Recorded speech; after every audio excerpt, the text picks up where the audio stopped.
really had a lot of fun and went to a lot of races and partied quite a bit. And so again, Dad came to me and he said, "Hey, listen, 5 years is it." And I was, I wasn't giving everything. I was having to pay for all my fun and everything. He said, "Just find a degree and go pursue what you love. That's what you need to do."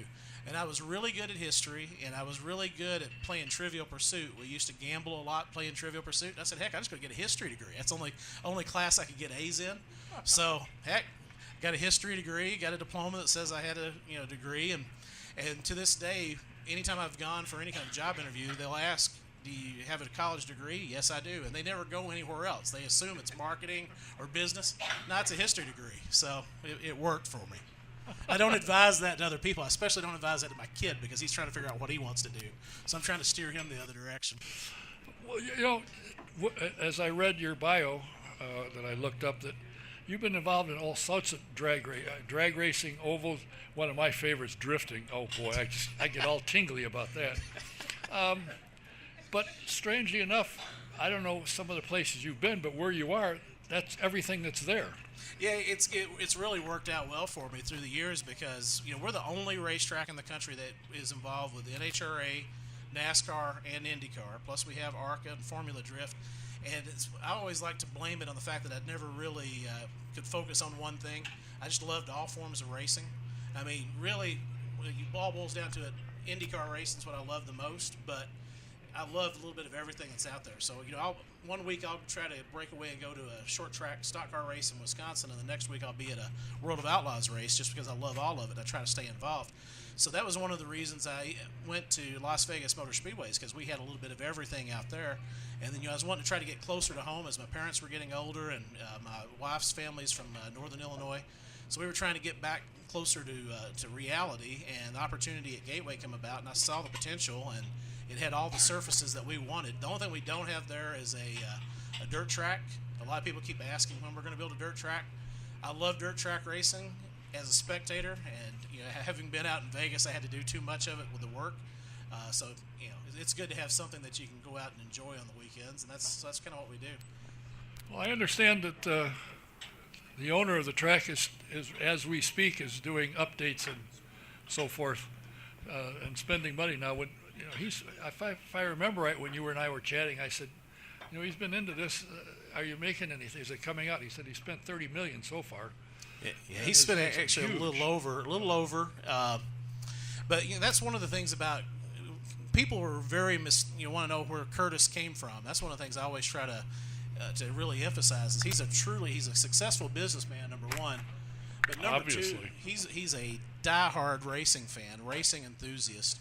The reason he loves that venue so much is back in, I believe, 1974, 1975, his dad took him to the site that is Gateway Motorsports Park so he could see Evel Knievel do a jump. And from that time on, Curtis has been hooked in racing, and he's raced sports cars, he raced Indy Lights. He loves all. He wants to. He told me that one of these days he wants to go to the Chili Bowl. He wants to run a midget at the Chili Bowl, and I'm trying to keep him out of that just because I want to make sure that he stays safe. But he just loves it. He loves racing, and that's the one thing you see. So many people who, the big businessmen, they you worry when you see them getting into racing. You wonder what their real motive is. One of the things he told me is he said he wanted to make sure that St. Louis had a good racetrack because he wants his kid to enjoy it. He wants other kids who are like him growing up. He wants them to be able to enjoy it.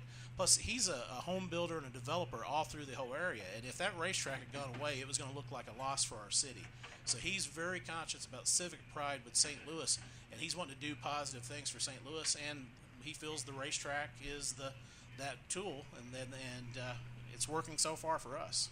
How did you come up, or how did the title sponsor for the track? How did that all put together? Because that guy has done a phenomenal job. So this is a multi-part story. So John Bomarito, Bomarito Automotive Group, he's known Curtis for many, many years.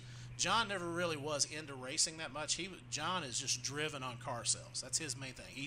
He's a thrill junkie when it comes to selling cars. That's his number one goal. And he's another one of these guys. He loves doing things big and doing it special. His right-hand man is a guy named Chuck Wallace. So back at the 99th running of the Indianapolis 500, I ended up coming to the race, brought my kid, we're up here, and we're in the same suite as the Charter Spectrum folks set it up for us. And Chuck Wallace from Bommarito Automotive Group was in the suite with us, and he brought his whole family. So, we were just, when I saw how involved this guy is, he's been going to races for years. He's been going to the Indy 500 for over 30 years.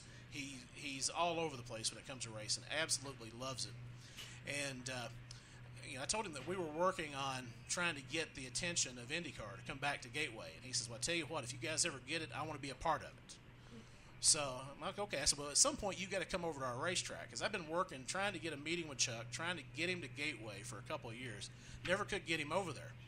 So the vodka bottles that they do every year that have the Fuzzies vodkas with the Indy things, Chuck really, really wanted one of those. And he looked all over the place, all over town, trying to find one, and he couldn't find one. And as my son Austin and I, anytime we go to the 500, we always go to the museum on Monday. That's our thing. We tour it. So we go to the museum, we check it out. As we're driving down the road here, there's a liquor store, and they have the signs that they have the vodka bottles. And Austin said, that's what the bottle Chuck wants. Let's stop and get it. So we whip in there, we get the bottles, and I bought a whole case of these things. I go back to St. Louis, and I call him. I said, Chuck, you know that bottle of vodka you wanted? He said, yeah. I said, I got you one. He's like, oh, man, this is great. I got to have this. And I said, well, there's one condition. You've got to come to the racetrack in order to get this thing. I'm not going to deliver it. You got to come here. We're going to have this meeting. So a couple weeks later, he comes out the racetrack. John Bommarito's with him. They're over at the kartplex with John's kids, and they're riding the go-karts. So I take Chuck's bottle to him. And Chuck, he's showing it to John. He's like, John, look how cool this is. This is one of a kind. These are so hard to get, blah, blah, blah. Well, I've got a case of them back there. And John's like, man, I'd love to have one of those. He said, that'd be neat. Chuck said, well, you're not going to get one because this is the only one. While they're out riding go-karts, I go back to the office, get another one, put it in a gift bag, bring it back, and when John gets off the cart, I hand him the bottle. So we set him up. I mean, he's like shooting fish in a barrel with this whole thing. A bottle of vodka got us this race. So as things kept going along, Curtis started developing that relationship with John. I kept working on Chuck, and we kept him in the loop of what was going on. So in August of 2016, we signed the contract for the sponsorship. We invite them to the press conference. They don't show up. I'm like, okay, I thought these guys were all in. What's going on here? And we kept working them and working them and working them. And a lot of people were kind of skeptical that, it's a local car dealer group. Why do you want a local car dealer group, promoting your race as your sponsor? Well, John Bommarito spends over $1 million a month just in St. Louis advertising his cars. And I knew that if we could do something where we could tie the two of them together, it would work. So finally, in January of 17, after beating him to death with all kinds of proposals and begging and everything else, John signed on, and it's been a great relationship ever since. And it really, a lot of people have always said you have to have the big national sponsor, but what we're trying to do is develop locally. And John is so respected locally. He's got the leverage and everything with the local media. And when you've got John going in and telling the local media, you need to come to this press conference or you need to come to this driver appearance for us, it's swinging a big hammer, a lot bigger hammer than I could swing. And the other great thing about this is he's kind of taken the pressure off of me on the local side, because he's really getting a lot of things done there so that I can focus on trying to do more in Indianapolis, more in Kansas City, Chicago, and the outlying markets. Because that's what we realize is that our crowd is going to be about 40% people from St. Louis. What we've got to do is get the other 60% from the outlying markets. So that's my job, and I'm working with John to make sure, with John and Chuck, to make sure we're getting that local crowd. So far, so good. And they don't hesitate, as you're saying, he's spending $1 million a month to incorporate his connection with Gateway, which I think is huge. And you said you also he's looking to get out nationally and get his name out, because somebody had commented to you, how come he's buying on a national telecast, a local guy buying? And the reason is? Well, one of the reasons, everybody sees that the online car sales work. You're seeing groups like Dave Smith Motors out in Coeur d'Alene, Idaho. They're advertising in this market through regional buys to try to sell cars, and John's moving into that space. So the Bommarito.com brand is very important to him. So the stuff that we were doing during the race broadcast and the stuff in the outlying markets was all towards the Bommarito.com brand. And everything locally in St. Louis was Bomarito Automotive Group and their branded dealers. So it was kind of funny, as I was telling you, on the night of the race, I get a text from my good friend Tony, who's in Yakima, Washington. He said, I don't know who this Bomarito guy is, but I'm watching this race, and I'm seeing these ads. I want to buy a car off this guy. So I said, Tony, I need you to give me a written testimonial to that. I said, don't tell him that you know me so I can pass this on to him so he sees that the advertising's working. And so far it has. And, the one thing that I really see that I like about what John and those guys have done, it's a totally different approach. They signed that contract, and I've had so many other sponsors and other series at other places that they'll sign a contract, you'll trade a couple of emails, and then the week of the race, they show up and say, okay, we're having a race this week. Well, with John and those guys, it was a different thing. They signed the contract, and they're heading to St. Pete with us. They're, Chuck and his daughter and the group, they're in St. Pete for the opening race. They want to take it all in. And over the course of that, we were at Phoenix, we were at Road America, Indianapolis for both the races up here. I'm trying to remember where all else we went. They went to well over half the races for the whole year, even Sonoma at the final, because they wanted to get out and see how everybody else was marketing, because John said he wanted to take it to the next level. Plus, I think he just likes going to the races and walking around, and it was a good deal. And one great thing is everybody at IndyCar and all those people in the paddock and all those drivers, this is a regional car dealer from St. Louis, and they're rolling out the red carpet for him. And they made him feel special. So much of the success that we had boils down to the teams and the drivers and the people from IndyCar who made him feel welcome. And it worked out great for everyone. And it's worked out great for Gateway because he lets the world know there's races going on here. Folks, come on out and see us. And you think, well, who would buy a car from Washington, buy a car from a guy in St. Louis? What about TrueCar? Some of these other online things and some we're talking about it today. There's some company, I don't know what it is, who's got that big glass. Oh, the Carvanas, yeah. Pick the car you want and they get it. But you know what? They can get a better deal if they go to Bomarito.com. Probably. They will get a better deal than if they go to one of those other sites. So just remember that. So I've gotten very in tune with selling cars. I feel like I hope I've sold some cars for him through the years. But one of the things that I told John too is that the race fans are so loyal that if there is somebody who's out there who may be in Yakima, Washington, or they may be in Albuquerque, New Mexico, who's an IndyCar fan, they may check out Bomarito.com and say, you know what, let's order a car, let's go to the race. And you never know what may happen there. I think it's opened some doors. It's strange what happens, but you guys came in and almost, I think the first year you were almost a sellout number one, and last year I think you were. First year was huge. Last year it was a little smaller because we were up against Luke Bryan and some other music acts over at Busch Stadium. That hurt some of our local crowd, but we saw a dramatic increase in Indianapolis fans, Indiana fans, Terre Haute, Indianapolis, and the outlying markets. And for me, that's what I really want to see. It helps me with the city of St. Louis and with the Illinois South tourism when I can go in and say, look at the people we're bringing in to the market, filling hotel rooms. That's what it really boils down to. Now, one of the things that I heard a lot about, and Ruthie Forbes was involved with you last year in the buses. Yep. You're doing? I understand you're doing well with the buses already. We're doing well with them. I've got some brochures if anybody wants some additional information. I'm meeting with Ruthie tomorrow. We've got a lot of meetings. Ruthie's just been a blessing for us from the very beginning.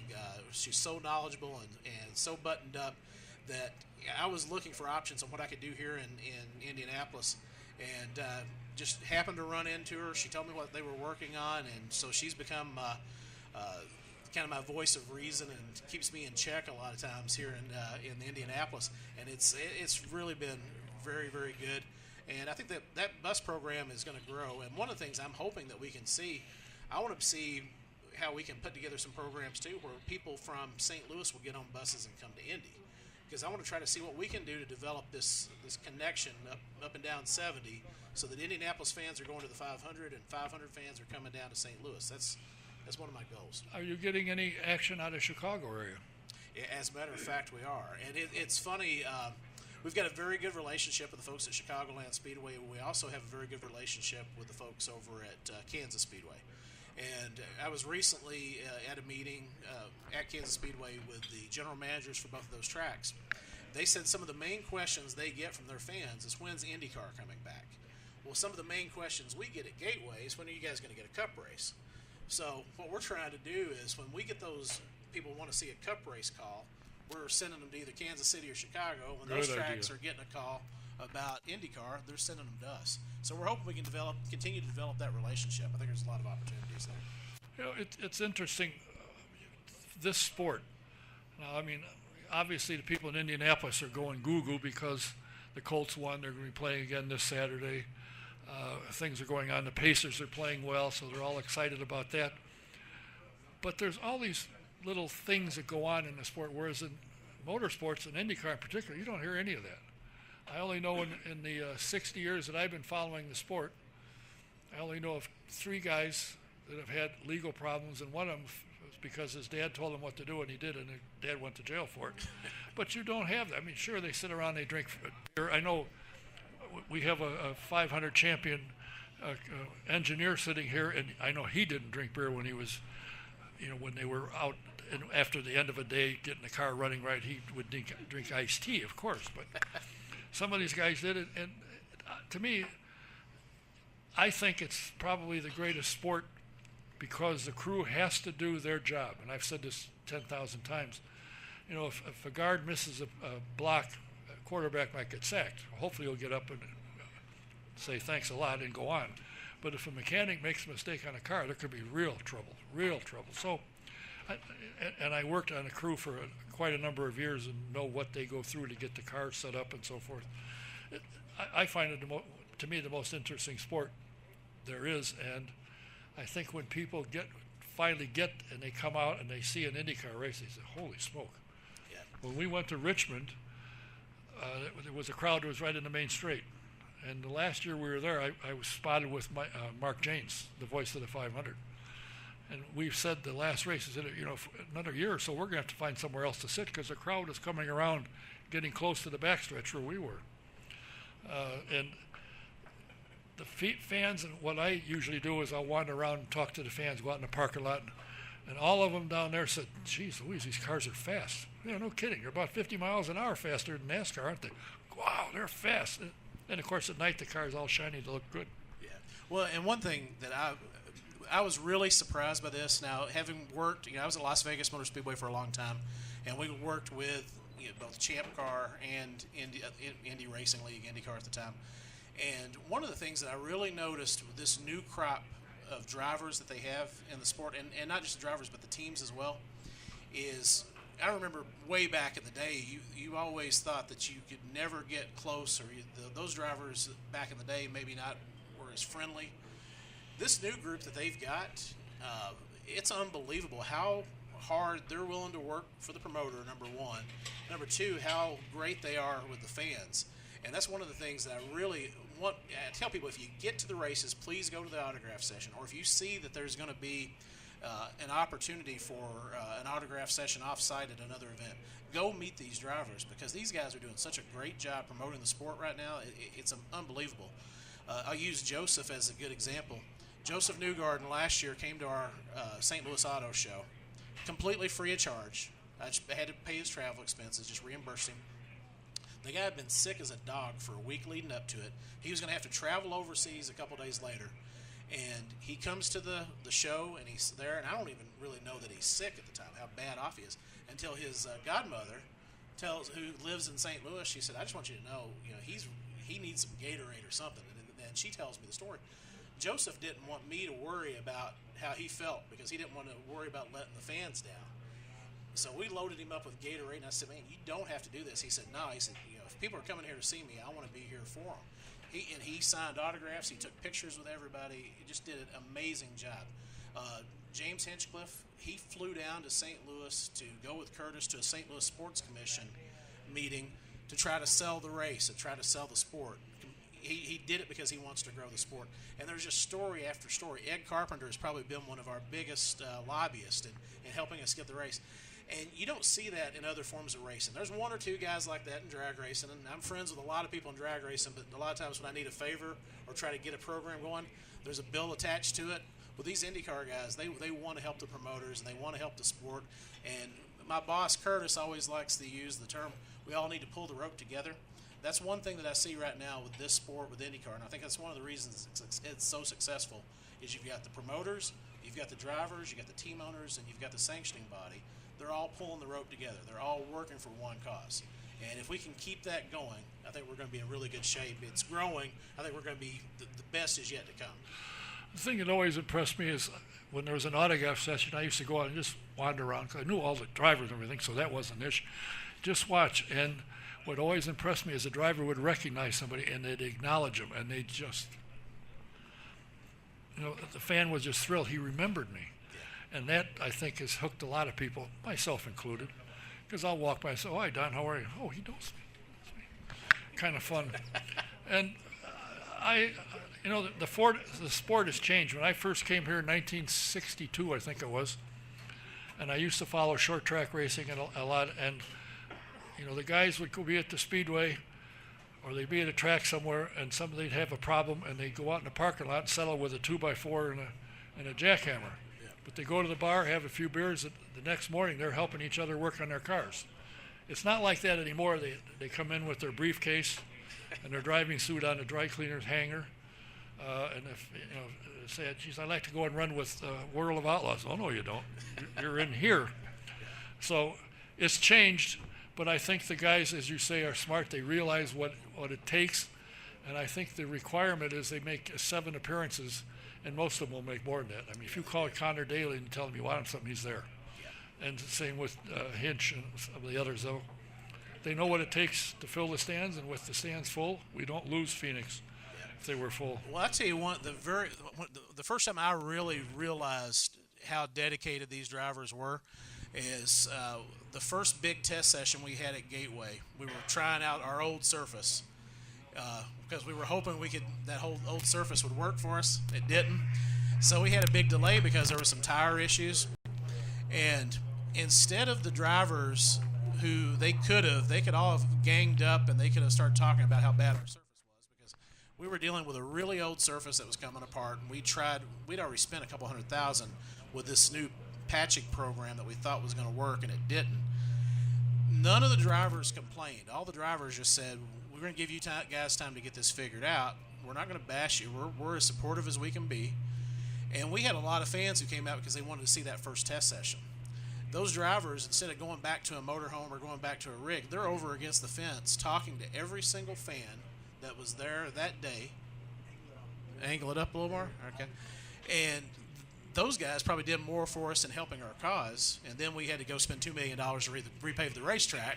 But we never lost any momentum where it could have been a terrible situation for us had they hadn't had the support of those drivers. But those drivers really just went above and beyond to help us in keeping the faith of our local fans.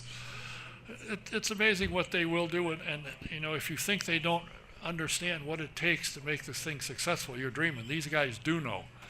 And it's a completely different group of guys, different attitudes, sometimes different languages.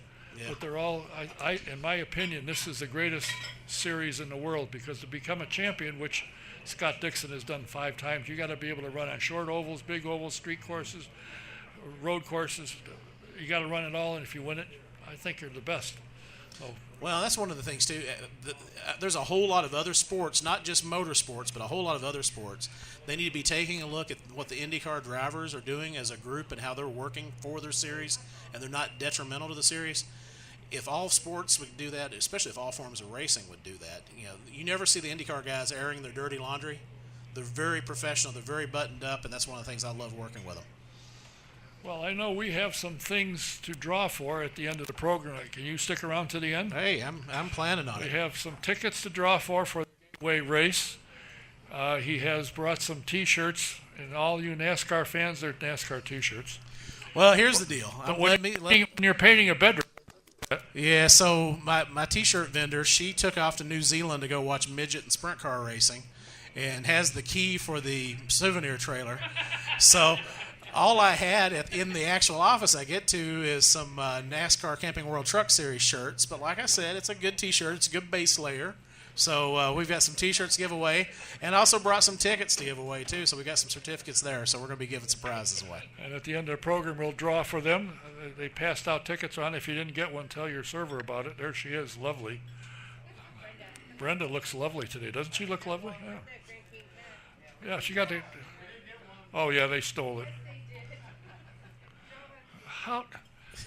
The guy back there with the big mouth. You probably haven't seen him. Which one? The old guy sitting back there. Well, again, which one? There's old guys with big mouths. That's what the whole room is. Come on. Well, the guy with.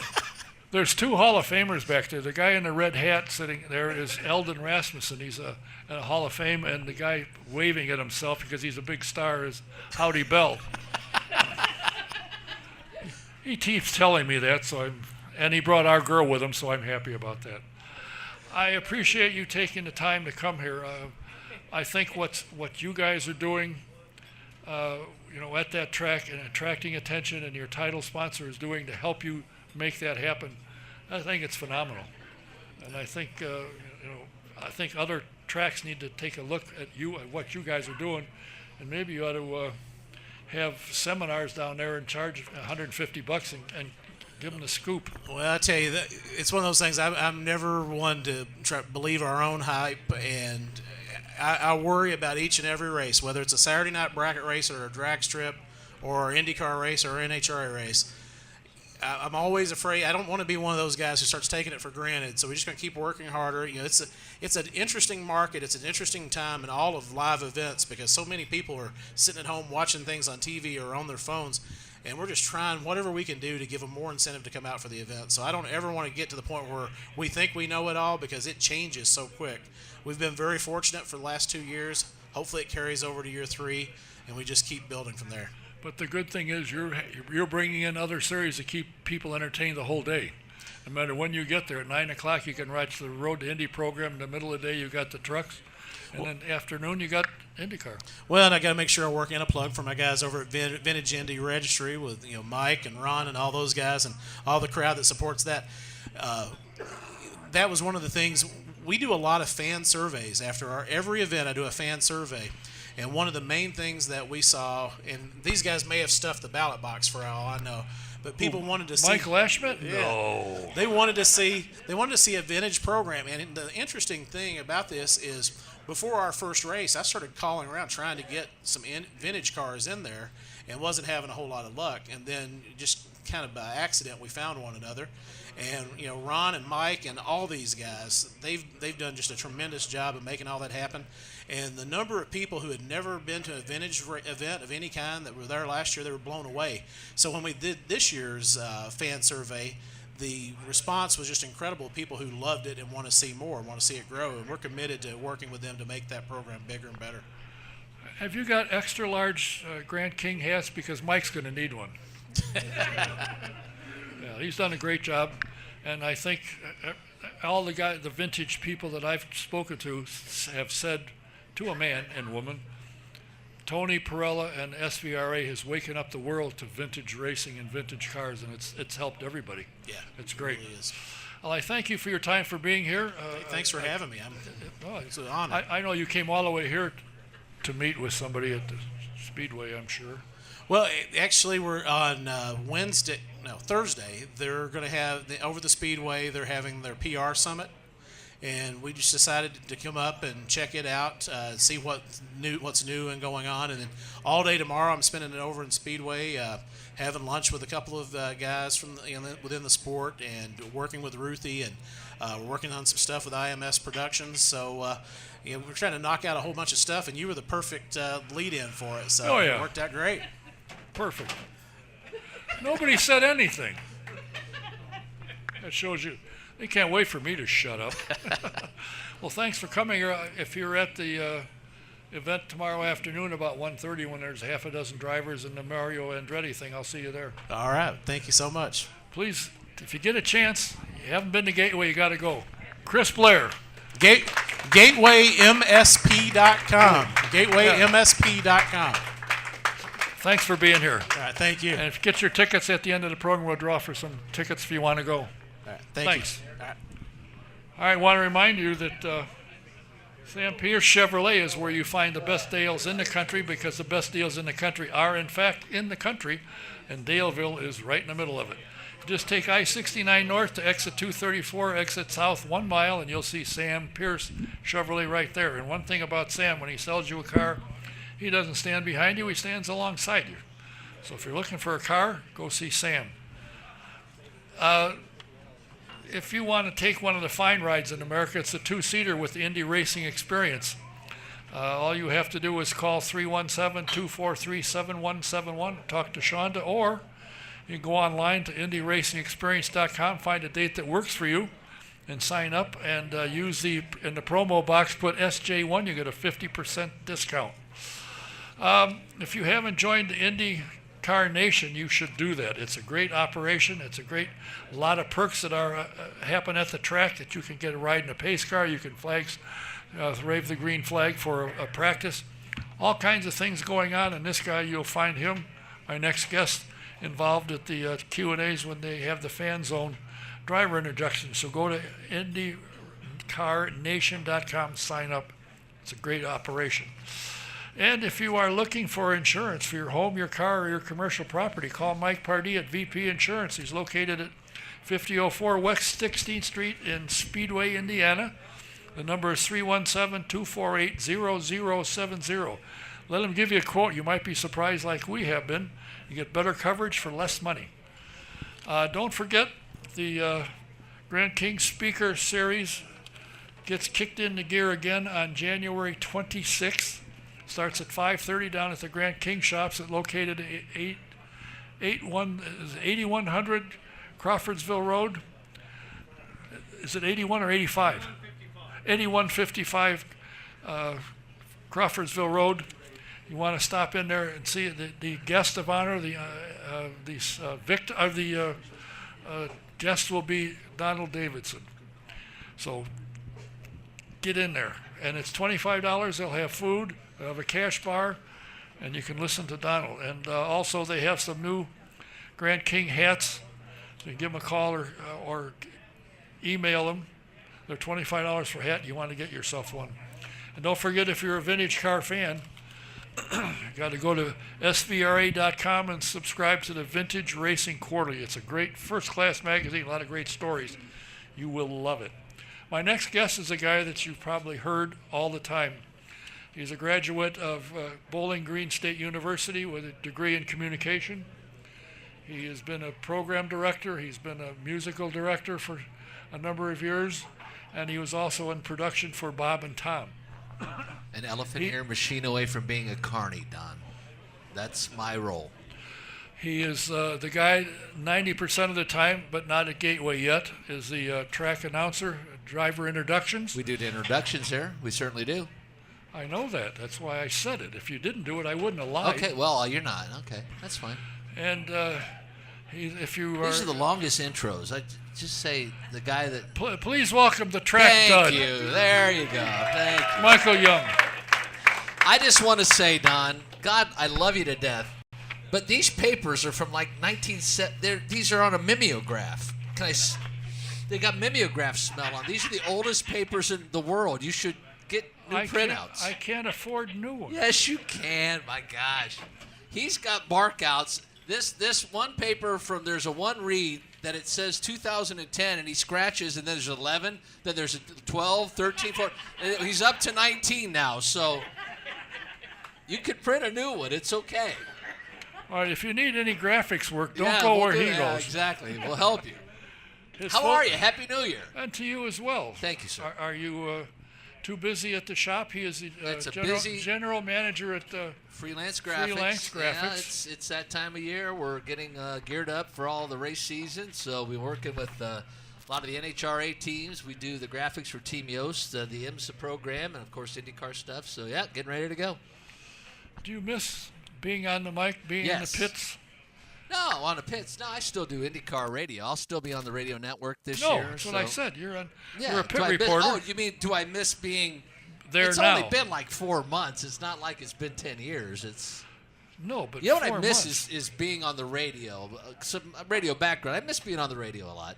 That's one of those wonderful art forms that talking to people in a little box, and you just kind of are talking to yourself, but there are tens of thousands to hundreds of thousands of people listening, or you don't even realize it, but somebody's like, hey, remember when you said this? And you don't even remember, but it's one of those neat things that this whole medium, just being with you here tonight, being on the IndyCar radio network, that especially during the Indianapolis 500, that to think about that broadcast and what you say goes out to the entire world.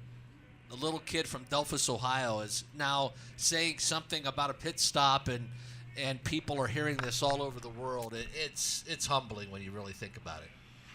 When you went to Bowling Green State, what was your goal? What did you want to do? And I know you drink a lot of beer. And you did. Yes. And you've seen the light on that, I'm yes. sure. Oh, no, really? well, no, I don't know about that. But well, I don't want to say what Mark tells me about when you're out. I won't say. Right, anything. exactly. When I got into it's the craziest thing. When I walked into that university, I said I want to be on the radio. And my uncle owned a construction company. So during the summer, I built houses. God help the people that I built houses for, because they are probably have mold or insect infestation. They probably weren't the most well-built homes in the world. But we were working just north of Toledo, Ohio. And it was my sophomore or junior year, and I heard WIOT in Toledo, and I was like, that's where I'm going to work. And I'm like, you're crazy. I said, no, I'm going to end up working there. It's my junior year in college, blindly going through school, trying to graduate, and the program director, music director came down and said, hey, you guys are to the point in your collegiate career that you ought to start thinking about radio. So I got an internship that fall, and when I graduated, I started right on the air. So that was always what I wanted to do. You were there from 87 to 92. Yep. Pretty good start to a career. That wasn't bad. I was a Billboard Music Director of the Year 3 years in that time. Really? I was the funniest thing. I don't normally bring this up. I found this. I had a Billboard magazine. I'm like, why in God's name did I keep this? So I'm flipping through, and it was the award year, and I won, believe it or not, the Air Personality of the Year for the small market rock radio. So I was the small market personality of the year. Medium market was Bob and Tom, and large market was Howard Stern. So one of these things is not like the other, and that was me. But it was just to look back on that. It's something else. But you did end up in production with Bob and Tom. Yeah, well, and that's the weird part about it. Yeah, so I started I got to Indianapolis in December of '92. So I saw the most god awful cold race in my lifetime. In that May of '92, I brought friends of mine that were record reps to the race. I left my buddy's wedding the night before. We left at 2 in the morning, drove down here, got here at 6, 7 in the morning. Actually, we stopped somewhere and slept on the side of the road. We pulled in about 8:30, 9 o'clock, and I'm thinking, man, let's go get some beer. We're going to the race. We had a cooler. We're going to pack it full. We stopped in Anderson and can't buy beer. I'm like, well, what's going on? So we kept going. We stopped every 5 miles. Finally, it dawns on us, we don't sell beer in Indiana on Sunday. Who knew? So thank God we got to the track, because they didn't even sell it at the track at that time. My buddy brought a bottle of all things, Jägermeister. Oh, boy. So it's the coldest 500 of all time, and we're sitting there with a bottle of Jägermeister. And I remember this guy sitting next to me, and we're like, gurgle. And he's like, gurgle. And we're just sitting there, and he's not getting this whole thing. He's like a Detroit Lions football fan. He's like, Michael, I love you, dude, but I just don't understand this. And this was when Michael Andretti's just clicking them off, and they had a couple crashes, but Michael's just win and win and win. And I said, the difference between football and racing is it could be 45-0 in the fourth quarter, and you know the game's pretty much over. In racing, that can all change like that. And it was probably 25 laps, but in my mind it was like a half a lap later. Michael broke, and we had that finish. And he was hooked. He was then hooked for the remainder of his life, and he became a sports writer for one of the racing magazines, believe it or not.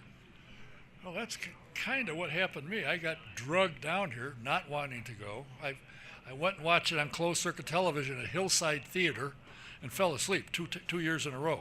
See, that's what happens when I watch NASCAR. I tend to fall asleep. So you fell asleep to the wrong thing, but that's okay. You got a T-shirt, yeah. You got a T-shirt. And when I came down here, I said it was rainy. We slept out under the car. Our wives were in the car. We're underneath it. And I said, I'm not going to the race. Oh, come on. Get back here when the race is over because there might not be any beer left. Well, they talked me into going, and I'm still here. They came out of turn 4, and I got hooked. Yep. I will say something. You just pointed back, and with Chris. If any of you have not been to Gateway, I will say, and to Chris's point, it was amazing the first time Gateway came onto the schedule because here we got Chuck Wallace, we got John Bomarito, Chris is there. Francois, I think, came to 1 or 2 of the races. But all of a sudden, Gateway's on the schedule, and these guys start showing up. Who are you? And they were like at every race. And it's like, by the time we got to Gateway 2 years ago, it was like these guys are old buddies. It was like they had come to that many races. And the neat thing about Gateway and IndyCar racing was they embraced the sport, and they made that sport their own. They promoted that thing. John, Chris, Francois, everybody at Gateway promoted that race. So when we got there the first year, ask any of the drivers, we thought, when I did driver introductions, it was like we were at a Super Bowl. They were like, oh my God, these people are, it was a neat change because sometimes when we go to these tracks, you get into those doldrums where the fans have been there a lot. It was an electricity that we had not seen, and the drivers were out of their minds, excited about it. And then, the first lap things, we're trying to get the race started. And then we came back the next year, new pavement, fans through the roof. And you think about it, and you guys came during the month of May to promote the bus trip over. So it's such an easy drive. And I said it in the fall, and I'll say it here now, that should be our finale for the racing season. We should finish the race at Gateway Motorsports Park because it's that type of electricity, and it's right here. We're all the fans are right here. Let's have our finale at a place where fans want to see racing and puts on a great show. I hope Jay's not listening to this. Well, if you don't hear driver introductions in St. Pete, then I probably got let go because of that comment.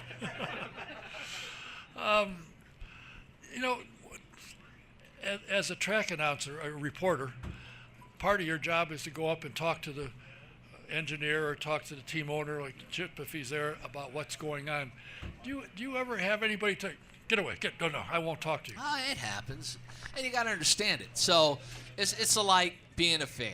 And what to Chris's point, these drivers are so accessible. When we had the I think it was Texas, where it was something that happened, a rain delay. We were there all day, and the drivers went up to the crowd and started signing autographs. That's it. Our drivers are first class. But I also have to understand, and sometimes it's hard for fans because they're so accessible that you just think it's so easy to walk up. But you have to always understand that they're in their office space. So sometimes when you walk up to them in their office space, you got to know, hey, I can talk to you or give them a minute. So you sometimes get that, but you can't take it personally because I always remind myself, I want to shove a mic in someone's face after they just dumped it into turn 4 wall at the Indianapolis 500, or they just went out on the first lap at Gateway Motorsports Park. For that driver, every race is important, and you just have to know how to go through. But I've never really, there was one driver that was extremely rude, but I will not share that with the crowd because I will not do it. Will not do it. You won't guess it, and I will not reveal who it was. But 99% of the drivers are fantastic. Oh, yeah. And the guy that impressed me when he came here for the first time, Fernando Alonso, he was really quite accessible. There's a picture, it was funny. I'm sitting in my house it was after qualifying, and Lee Diffie texted me, you've got to get this photo. And I'm like, what photo? And on Motorsports, some international website, there's a picture of me interviewing Fernando Alonso. And it was odd because they had one of those fisheye lenses, so my gut's like coming out to here. So it's really odd. So it wasn't. It was a lot worse than that, Don. But that was my first time interviewing Fernando. And race morning, to let you in on a little secret. The interviews that we do are not live. We pre-record those. Mark's going to kill me. If you don't hear me on the radio network, that's why I'm not doing that anymore. But we get those out. They sound live. We do those a day before the race. So it's that moment. So I had to get Fernando after that autograph session. And we went up to the 4th floor of the media center, and he couldn't have been more accommodating. It's going to be great to have him back because he adds a whole different level of competitiveness, the brilliance of that driver, his accessibility. See, and I think that's the thing about Indianapolis that blew his mind. In Formula One, you're my teammate. I hate you. I don't talk to you. I don't share stuff with you. I really don't like you. I don't like you. I don't like. He got to Indianapolis. Everybody's welcoming, sharing information, helping him learn his craft on a speedway he had never been to before. And I think he was like, well, this is refreshing. I don't have to dislike my competitors or be. Everybody's kind of open with it. Now, come race time, it's time to get to business. But I think he was pleasantly surprised with the way IndyCar handles itself and the way he was accepted into that community in such a short amount of time. And he also said the remarks and response he got when he was at Daytona, people remembered him from there and talked to him and talked about how much. I had lunch with C.J. O'Donnell. He said the year after, he was here, 17? Yep. He was here in 17. 18, the European log on to the website dropped by 400,000 because of him. Because he wasn't here and the Europeans didn't follow, not as many followed it. A lot of them are because they got hooked on it. And of course this year it's going to go over the top again. And I think with IndyCar controlling the European distribution, that's going to be huge. Oh yeah. Well, he just brings so much. I mean, to think that this is Fernando Alonso, world champion. I mean, he is the Mario Andretti of today. I mean, he brings that type of clout with him and that respect that he brings with him and the worldwide following that man has. It's truly we got it. I got a lot of it with Montoya. When Montoya won Pocono, there were a bunch of Colombians over there, and they're like cheering. And when he won in St. Pete, it's like these Colombians come out of the woodwork, start chanting with the flag, and it's like, and you get it. It's like, oh my, this is a bigger thing than just we United States fans. That they bring a worldwide following, and those fans are rabid and come follow that driver, and Alonso is that, and then some. And this year, joining Chip Ganassi as Felix Rehnquist, and I understand he's good. Oh, rookie of the year. Yeah. Could easily be that guy. I'd be hard pressed to bet against that guy. I think he won't. I don't think he'll give Dixon a run for his money, but he'll be right there. Once he's into that car, he was really good a couple of years ago, and he was in that Road to Indy program. Yeah, right. He's going to be awesome. And I think the guy to really keep an eye on is Alexander Rossi. I think he's right there. I was thinking about that before I came in. I'm like, well, what's Don going to talk about? And last year, I thought, from the beginning of the year, I thought Ryan Hunter-Reay would win the championship. I just thought with Rossi's success, Hunter-Reay's going to step his game up and not allow this guy to overtake him as primary driver of Andretti Autosport or one of the lead drivers on that team. And he had a couple of misfortunes. I think Long Beach, something happened. He made a mistake or had something happen to him. Had a couple of bad luck moments. But Rossi, that whole season, he was just and now running in Baja, he's starting to do it. He's becoming a throwback driver for the guy who we thought was going to be this obnoxious Formula One guy and just standoffish. He's turned into one of the more American drivers that we have right now because he wants to do it all. And it was funny. I asked him in Phoenix. We did on-stage interviews, and I'm running up and down doing it. And I asked Alexander, I said, you won the 500, you won Watkins Glen that year, you've won some of the marquee events in IndyCar. What's different about Alexander Rossi now than the Alexander Rossi that won the Indianapolis 500? And he looked at me and goes, wow, I won it now. I won it. And that to me said it all. He wants that. He gets it now. He wants to win. I think I talked to him at the Dave Dusick thing. He was there. Do you know Dave Dusick? I know Dave Dusick. Oh, okay. feels. Yeah, I do. Yeah. I got a text from Dave today. I guess I woke him up or something. I don't know. Oh, that's fair enough. But I said,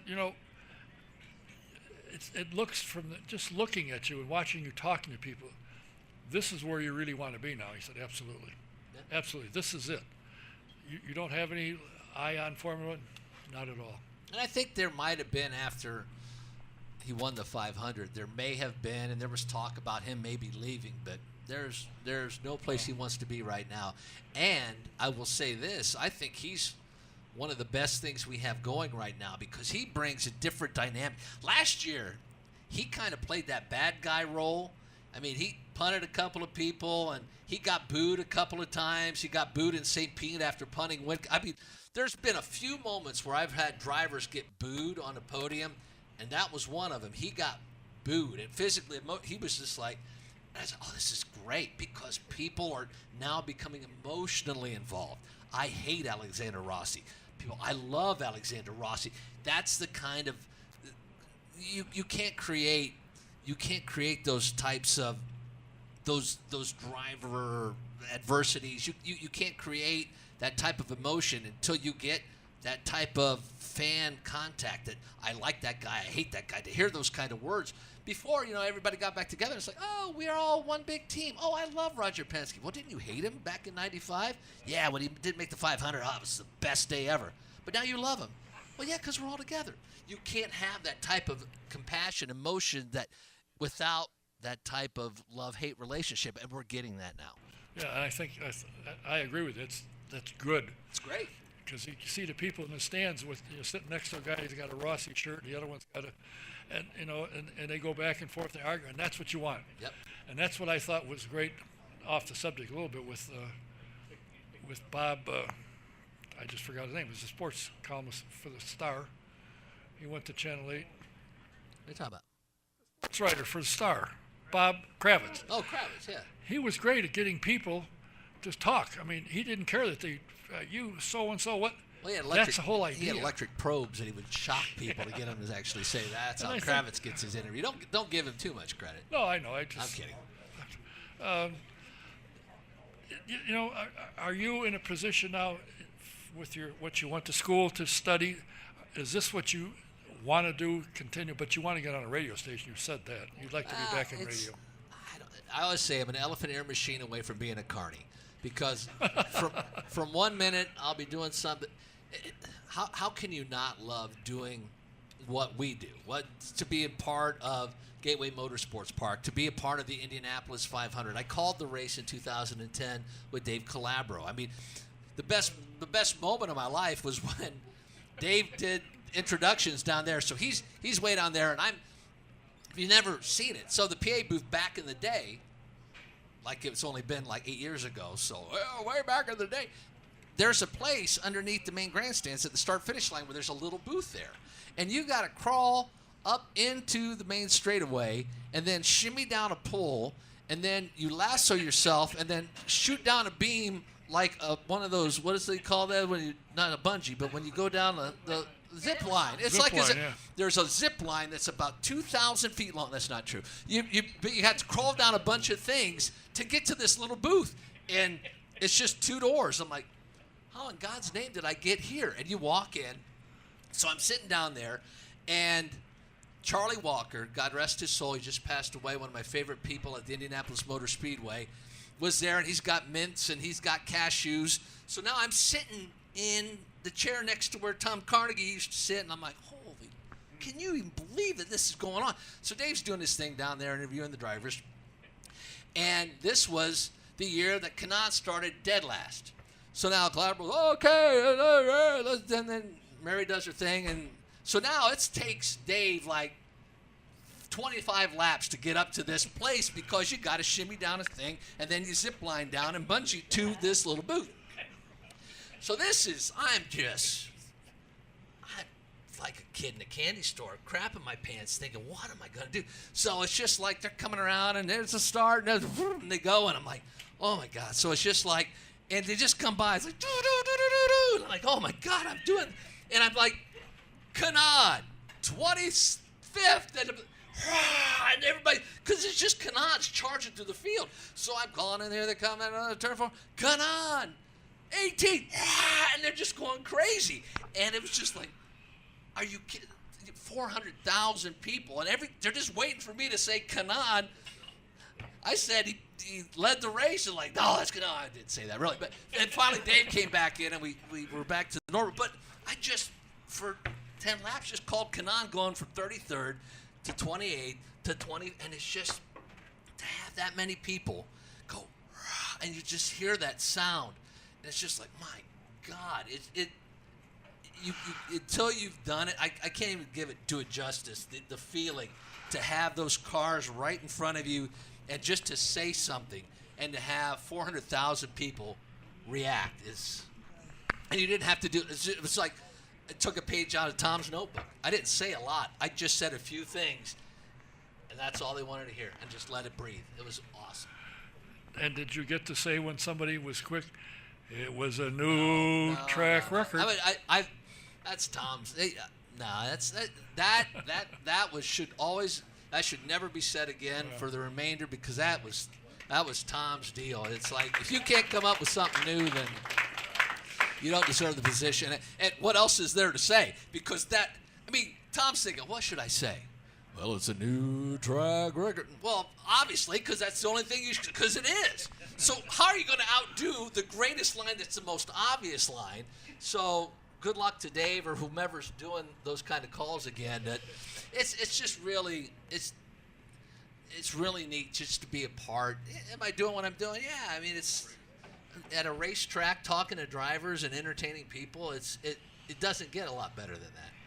You know, I was very disappointed when I read that Katie Hartig is no longer with NBC Sports Network, or NBC, but she's going to be working for IndyCar. So when you're at the track, you'll see her up in the big. So that shouldn't be a disappointing thing. That should be an exciting thing, because she's going to be back working the track again. She's going to be with the fans. She does a great job, and I think her role will even be more accelerated with IndyCar this year, and I think they're going to use her a lot more. So where you would just see her briefly on TV, we'll see a lot more of her, and she does a great job. And I think it's a good if TV is your ultimate goal, then it might be a setback. But I think in this case, she'll have more doors open for her, because she'll be in a place that she started with IndyCar, and she'll knock it out of the park. I really believe. I think she's gotten very, very good. Don't tell her I said that. No, she won't be listening. She's probably drawing a lottery number right now anyway. So. Oh, that's right. I always make fun of her. There was a show called Family Guy, and we were coming back from a Kentucky Xfinity race one time, and there's this ditzy blonde, ladies, I don't mean to be offensive, but there's a number 41 or the number 4, and she goes, sailboat. He goes, no, sweetie, that's a 4. Oh, and she's like, so we were driving back, and I just kept riding her the whole way there and just misreading numbers, and that's one of our little things we have with each other. I see. She's good, though. I enjoyed watching her. I don't go to as many races anymore, so I look forward to seeing and hearing her. It was always interesting. Well, how was it out there today? Yeah. She's so much smaller than everybody else. Yeah. But she was a former race driver and she had a gets concept. it. I mean, that's the neat thing about the sport, and where it's come to over all these years, and all the great people that worked for the IndyCar Radio Network, howdy out there. It's our moment now. The group that we have right now, we have a great group working for the IndyCar Radio Network. I think NBC's put a great team together, and this sport is in a great spot right now.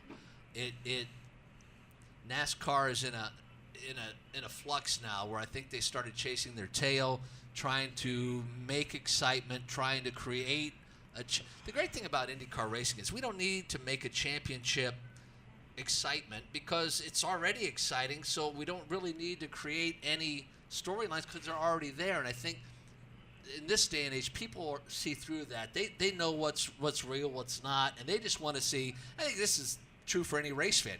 I don't think the championship's as big a deal as who their favorite driver is on that weekend and how they're going to do.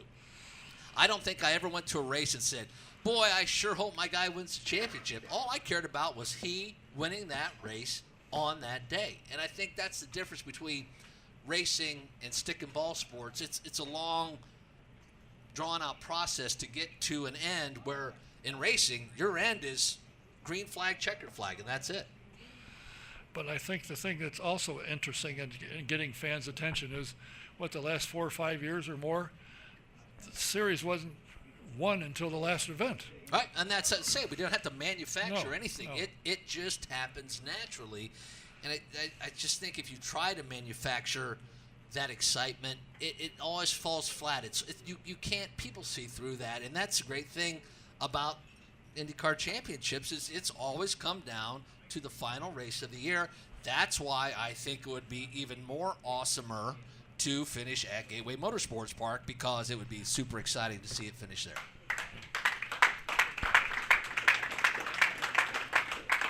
I did not pay him to say that. Chris and I haven't even talked, so it's yeah.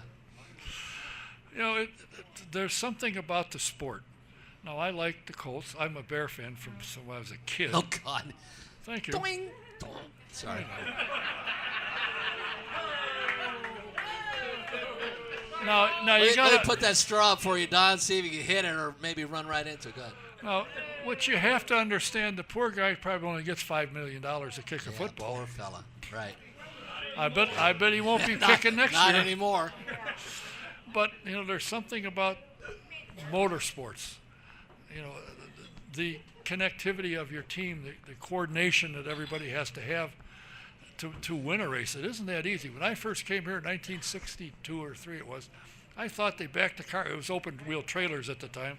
I thought they backed it off, just fired the engine, went out and ran. I didn't realize they spent hours working on these cars, and it's even more now. The neat thing about racing, and correct me if I'm wrong, because I can't think of anything off the top of my head because I'm just flying by the seat of my pants right now. Baseball is more of a sound, visual thing. Football is definitely a visual thing. Some sound there as well, crowd. The neat thing about racing that I've always that drew me to the sport was not only was it a great spectacle, a great visual, but the sound was always something like. And the one thing I really think, if there's any suggestion I could make to that the 2021 package would be to get those engines to be at about 17,000 RPMs, because that sound of I'd run from 16th to Georgetown to see what the heck just went, because that sound sounds fat. You could have a kid with a bicycle and some papers just throwing papers, but if he had that, you think, my God, it's the fastest paper boy I've ever seen in my life. That sound is, and then throw in the old methanol days, and the smell is there too. So you get so many, you're in sensory overload. And then you get, the start of the 500 or any race, you got the debris coming at you. It blows your mind. The first time you see it, there's so much going on because all of your senses are being attacked. It's loud, it's visual, it smells. And, I mean, it's great because if you've gone to a lot of races, I bet anybody in this room could tell you, if someone's about to blow an engine, I can smell somebody burning something and they're going to blow up, and you can just tell because there's so many cues to get you even more involved into the race. It to me, and I should have quit Plus, this. we always had the snake pit too, Don, which I knew was big for you. So it was in the day. I came back one weekend and I was told, I thought you were down to look at race cars. Well, yeah. I was. What are all those pictures looking back into the people? Do you see what you're looking at? Right. Oh, yeah. Friends of mine from Delphus, Ohio, 1988, I think, we were down here for the 500. We parked at 30th Street in the Big Lots parking lot, and there was guys that were like 10, 15 years older than me. So we slept on because it was like spring break. It's just like full throttle, and we're just having a good time. Well, we wake up the next day, and I see my buddy sitting on the curb, and this was the days of the Polaroid. And he's got like a stack. I'm like, what in the world do you have? And he's just all proud. He just starts looking through them. It was all he had a stack. That was all his goal of the night was he burned through 12 packs of Polaroids, but his stack of young ladies going, that was his Indy 500. And you didn't look at any of them, of course. I looked at 3 of them. I was completely offended by it, Don, and I moved on down the way. I'm very glad Knowing to hear one that. day I'll be on with Don Kay, and that is far above his sense of principle. Well, I think, in my mind, weak as it is, that as you said, the broadcast team that has been assembled now is probably one of the best they've had. I think Mark Janes does a great job. He'll send it to you and ask a question. You have something to say. He doesn't interrupt you. That's what you're there for. Tell me. And we work. It's fun because you're having a good time when you're working on a radio broadcast. And so we've got these big headphones on, and it's loud, especially at the 500. It's just loud. We've got fire suits on. It's 110 degrees. It's sweaty and it's hot, but you're right there. I mean, so my big call was in the 500 when Ryan Hunter-Reay and Townsend Bell crashed. I mean, I was leaning out, and Ryan Hunter-Reay runs right into where I'm standing. And it's just like making this call and observing what's going on. And then throw it back to Mark. We go to commercial. And then it comes back, and then he's talking. And it's just like, so you sit back for a while and you're listening. It's like, oh, this is really exciting. Oh, geez, I'm part of it. It's like, it's just, you get caught up in everything that is IndyCar racing. And it's so fast. And I think Paul Page would tell you that when we had Paul come back as our lead anchor. Everything was so much faster because remember, Paul was great on radio, but then he did TV, and things are a little slower on TV because you don't really need to talk all the time because you have a visual there. Now you're back calling actual laps, and these cars are doing 220, and it's your brain's got to be thinking all the time, and it's really hard. But with all those people, it really helps as well. What do you think it's going to be like? I think it's 2020. They're going to up the horsepower. Was it 100, 125 horsepower? Yep. You're going to be calling a driver, and by the time you throw it back, he's coming back around again. It's one of those things where we're not going to do a turn one because Mark can see from the pagoda. So we'll go from Nick to Jake to Chris Denari out in 4.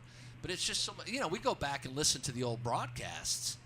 And everybody back in the day, everybody talked like this back in the day. Here comes Bill Vukovich down the track, likable young man. His wife makes a great apple pie. They're just, they're talking, they're filling time, and then you hear the car, and it's just. So you had 6, 7, 8 announcers to take a car around when Sid Collins was doing everything. Not that you're that old, honey, but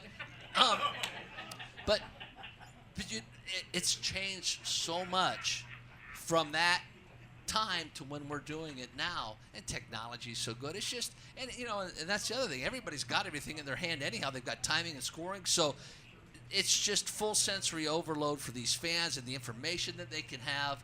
It's really, it takes everything we have to keep up with the information that people can get on their own. And the problem is you're calling something and somebody's watching it. Exactly. And they got it in their hand, and that surprised me. I go to the track and I look around, and all the people standing looking at their phone. Yeah. I like to watch if I don't see it for a minute. But you got to understand that's the way it is now. I mean, it's so neat how far we've come in such a short amount of time. With just when Tom was calling lap times, and now you can see it, and now the scoring pylon is all LEDs and it's all immaculate. And it's just so neat just to go out there anymore. But still, the qualifying format, whatever format you like, it's still one of the most exciting days in the entire race season. And this year they're anticipating at least 40 and maybe more than 40 cars. So that'll be interesting. That'll be the bump day. Will be a real bump day. It'll be kind of interesting what happens. It certainly will be. Well, it seems as though you have elevated yourself to where the track dude is just something in your past. And to the day I die. I told you this story. I always tell you this. I was working for the IMS for the public address system. It was 2009, and I said, "I'm done, track dude. I'm done. Can't do this anymore because I'm old. I don't have a mullet anymore. I don't have the flowing locks. I'm a different guy." So I'm walking back, and just got done with qualifying, and it's track dude. He's a track dude, and just people, so I'm like, I'm stuck with it till the day I die. Thank you. Thank you. Thank you. Well, I don't have a moniker like that. It's, hey, you. Well, you're Don K, and that's all you need to be. I just need to get you some new papers for next time I come here because this could be the hottest mess. See, right, you thought I was lying. Look at it. They're bled together. He has no words that he can even. So when he stutters, you know why he's stuttering? It's not because he can't read. It's because he can't see what's actually on these papers anymore. I'll get you a new copier, Don. I promise. I'm going to dazzle you now. Oh yeah, you have a and I won't. No. For those of you who, and that's you too, Howdy, if you're awake next week.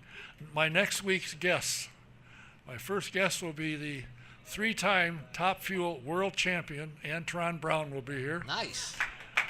And joining him will be one of people's favorite, and Chris was talking about her. She is absolutely the finest. She's a great guest. Ruthie Forbes will be here. Yay.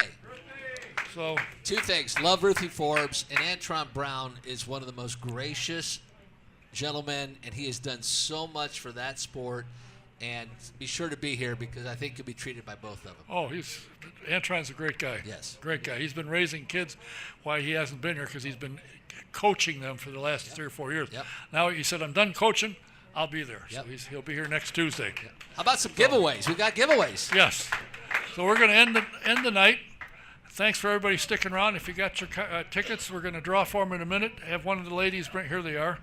And I'll even have Brenda draw them. She's got her Grand King hat on. If you want one of their hats, talk to Bill or Fluffy about getting a hat. She'll take care of it for you.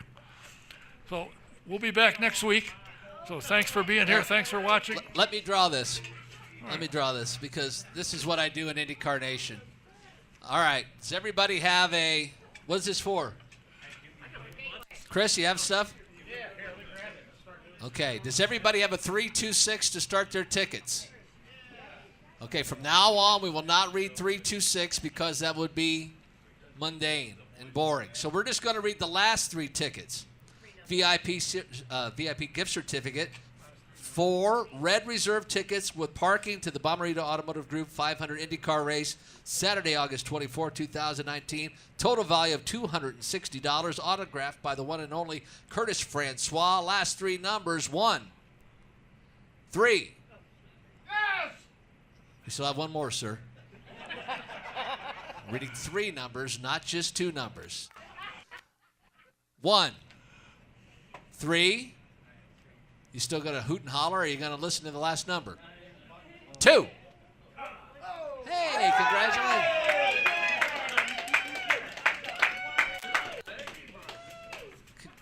I'm afraid you can't win, though, young lady. You're underage. No, I'm kidding. Congratulations. One more. We got the VIP gift certificate, 4 general admission tickets to the Bomarito Automotive Group IndyCar race, the 500. Total value, $180. And the numbers, 1. Oh, see, these are the kind of people. You know what happens when we do IndyCar Nation? We kick those kind of guys out.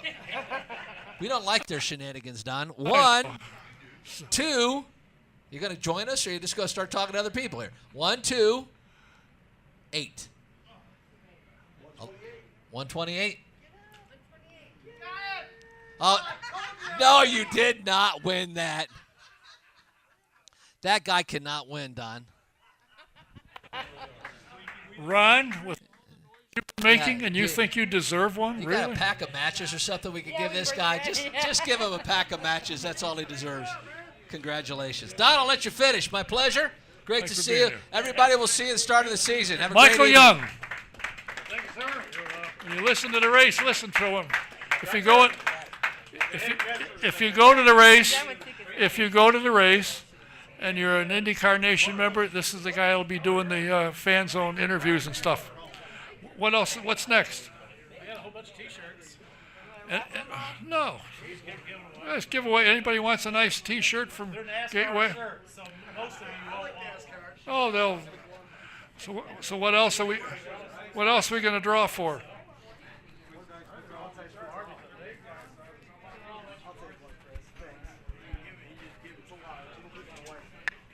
What else do we have to draw for? More stuff?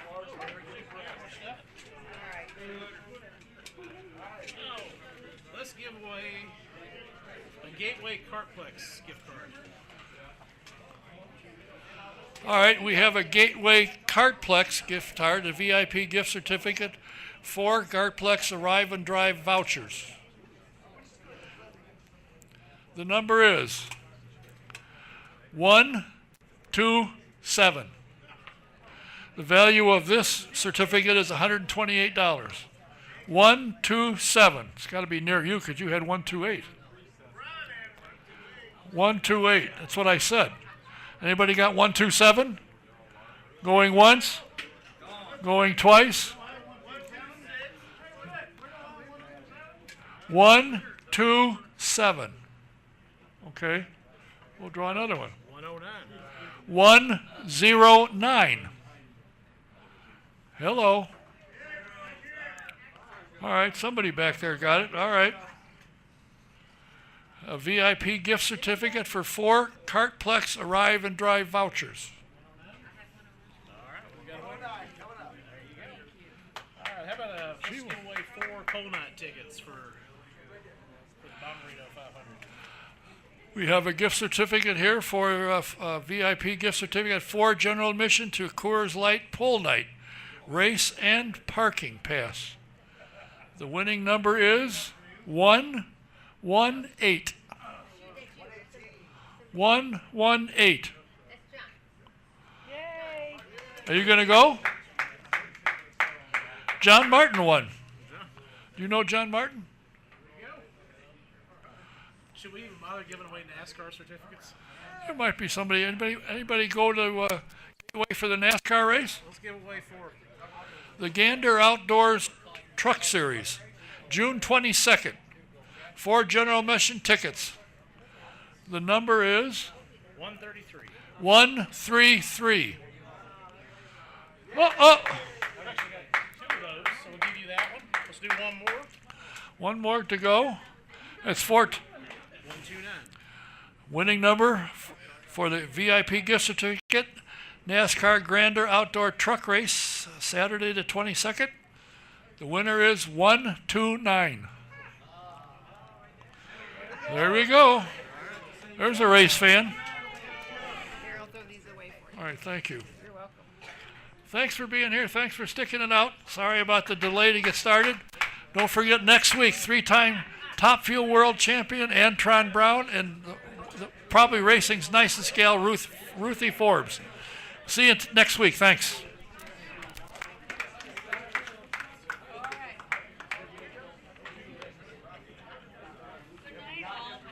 Next week's our being here. Appreciate it. Yes, sir.